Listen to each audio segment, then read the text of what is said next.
Superheroes have become an iconic, familiar archetype in our world. A superhero in the traditional sense is one who possesses superhuman ability, lives by a strong moral code, often has a secret identity, and fights for those in need. Depictions of superheroes often spawn from a need for a strong hero. The original prototype superhero, Superman, came from two Jewish writers living during the Great Depression, who created Superman as a hero to fight against tyranny and social injustices. Marvel's Captain America was created in response to the atrocities of the Nazi reign in Europe.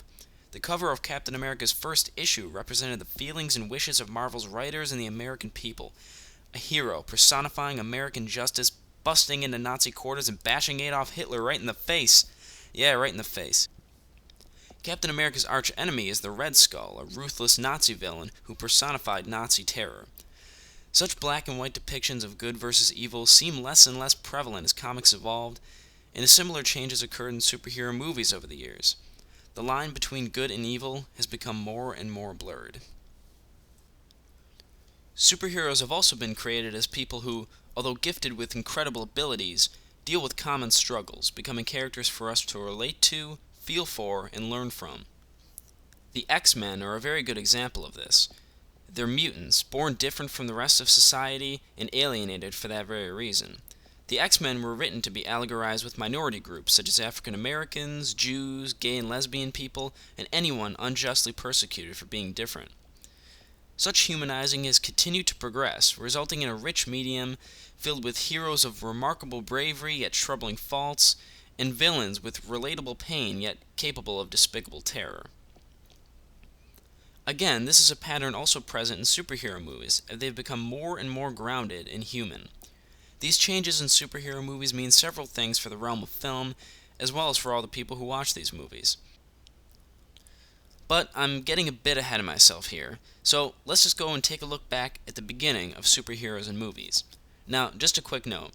For the sake of a clearer and more concise topic, when I say superhero movie, I mean a movie depicting a superhero that originated in comic books, so movies like Hancock and Sky High that are about superheroes but didn't originate from comics won't be included, and movies that have comic book source material but don't involve superheroes like Sin City and 300 won't be included either. Just FYI. Now, admittedly, there really isn't much to talk about before 1978, which is when Richard Donner's Superman starring Christopher Reeve was released. Prior to this, there really wasn't much variety between various on-screen incarnations of superheroes. We had a Superman TV show, an infamously campy Batman TV show. Holy molars, am I ever glad I take good care of my teeth. Movies to go along with each of these, and other media including old matinee serials. All of this kind of resembled all else around it in superhero media at the time. They were often simple adventures presenting a traditional hero or villain roles. The acting in the scenarios were often over the top and often silly, either deliberately or unintentionally. They certainly weren't devoid of quality, and underlying social themes did work their way into the stories sometimes, but there isn't much else to focus on beyond that for now. So, there you have the first 30 years of superhero movies in a nutshell. But before we move on, let's see Batman getting attacked by a shark. Great stuff.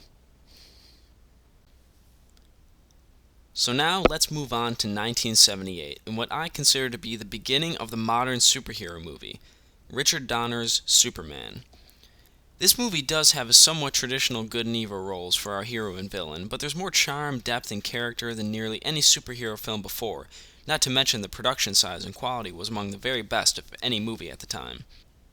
This movie is very much a classic superhero story, taking advantage of the already classic and mythic nature of Superman and building on that to recreate the classic superhero. In this film, Superman is very much a great, iconic figure. He's humble and goofy in his Clark Kent guise, but as Superman, he's an all-American, good-natured super being who almost anyone would look up to and would love to see show up in our world and lend a hand in our troubles. Like I said before, Superman has a mythic nature that's built upon in this film. As the last son of a civilization bent on destruction, he's sent to a faraway land, raised by a kind native couple, he grows to become the leader and hero he was meant to be. Now, it's no mistake that his origin is highly allegorical of the biblical story of Moses, as his creators Jerry Siegel and Joe Shuster were Jewish. This hero was one to look up to, rely on, and shine as an icon. After this movie, the superhero film genre sort of dissipated over the following decade. The superhero film franchise carried on with one good sequel, one bad sequel, and one extra bad sequel, all carrying on a similar nature to what was established in the original 1978 film.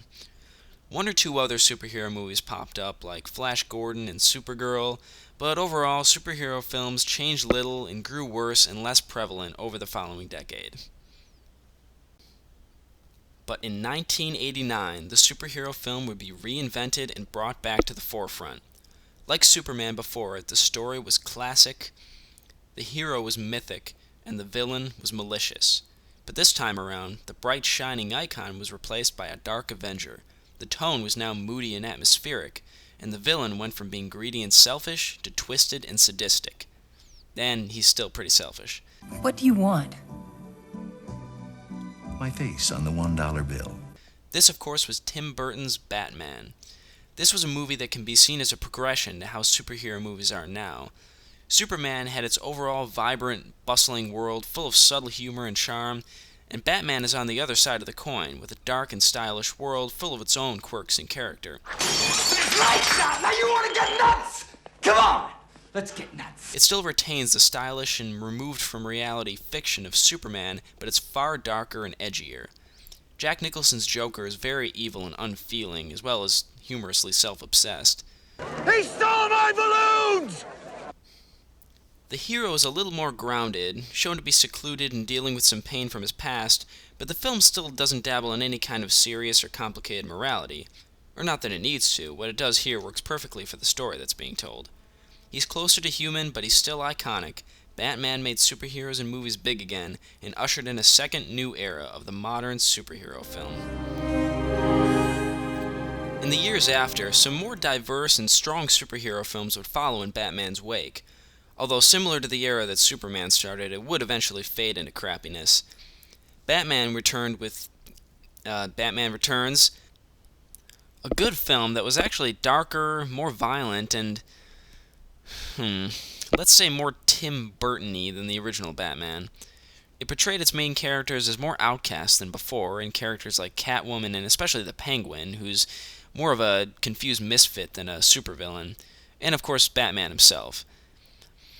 But the Batman movies would go on to worsen after that, with Batman Forever and Batman and Robin leading the way of mediocrity on into the 90s.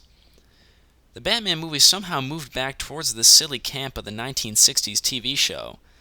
But even though superhero movies again went downhill, this newer era showed more variety and potential than the previous era. More obscure comics like Dick Tracy and Teenage Mutant Ninja Turtles were being adapted, and there were some very strong, if lesser-known films like The Rocketeer and the animated feature Batman Mask of the Phantasm being released. But these films were overlooked at the time, and overall the genre went downhill again. And I'm not even going to talk about crap like Tank Girl or Barbed Wire, so yeah, I'm just going to skip that stuff right now.